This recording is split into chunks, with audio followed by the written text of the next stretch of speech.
Hello, my name is Chad Floyd from Campbellsville University, and I'd like to share some tips regarding this year's All-State Primary Mallet Etude.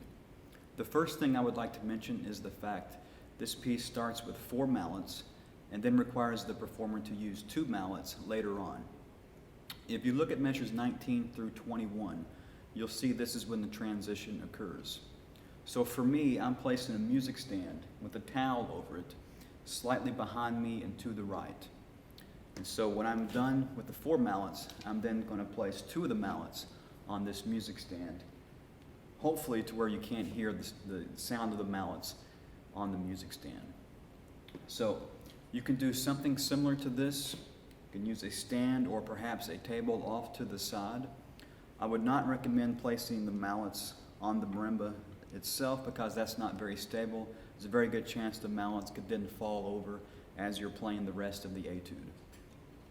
But the main point here is that we practice a process the same way each time, and you make that very important, an important part of the piece, just as important as the notes you play. So if you look at measure 19, there is an F major chord that you will play in the upper register. You will play that chord decrescendo, and then in measure 20, there is a fermata written specifically for this transition to occur. So in measure 20, I'm going to use that fermata to drop these mallets off in my right hand, and then I will take the inside mallet of my left hand, transition to the right hand, alter the grip here for the 2 mallet grip. I will then choke up on both mallets for my 2 mallet portion for better accuracy. And then once I'm in place, my body is set, ready to go, I will then play measure 21.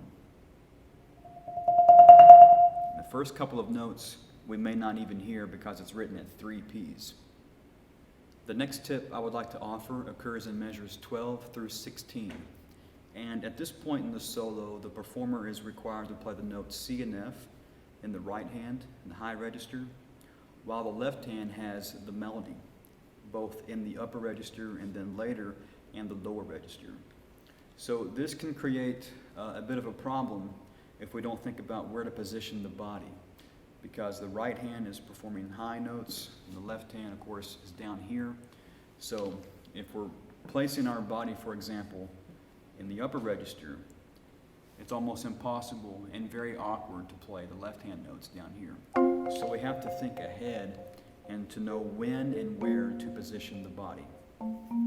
For me, I'll arrive at measure 12, the downbeat, with my body in between, in the middle of these 2 chords, C and F in both hands. And that's usually around the A or the B, right centered behind those notes. I'll then perform that downbeat. The right hand will then play the remainder of measure 12 and the first part of measure 13. That's a perfect opportunity then for me to move to my left because the left hand is not playing. So I'll slide down my left foot, right foot to follow. And then when I'm in position, I will not change my stance for the remainder of the phrase because I can play the melody up here in the left hand, and I can also play the melody down here in my left hand while keeping my right hand notes, C and F, right here. And this is all pretty comfortable for me to do. The last thing I would like to mention is mallet choice.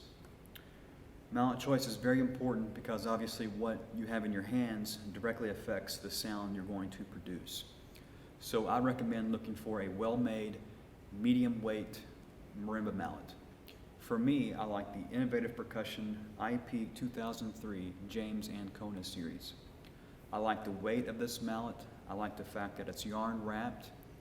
I like the birch handles and the wax finish.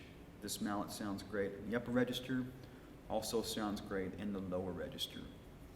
You would be found to perform this piece with 2 sets of medium marimba mallets. However, when I perform the piece, I like a harder mallet in the right hand. So I'm using the IP 2004 hard marimba mallet in the right hand, and I'm also using the medium in the left hand. I like the increased articulation in the upper register that a hard mallet provides, and I like the balance with the medium in the left hand. Halfway through, when I put down a set of mallets, I'm putting down the hard mallets and I'm finishing the piece with the medium mallets. Of course, that's your choice. As I said before, you would be fine to perform the whole piece with medium rubber mallets. I hope these tips have been helpful, and I wish you the best of luck working on this piece.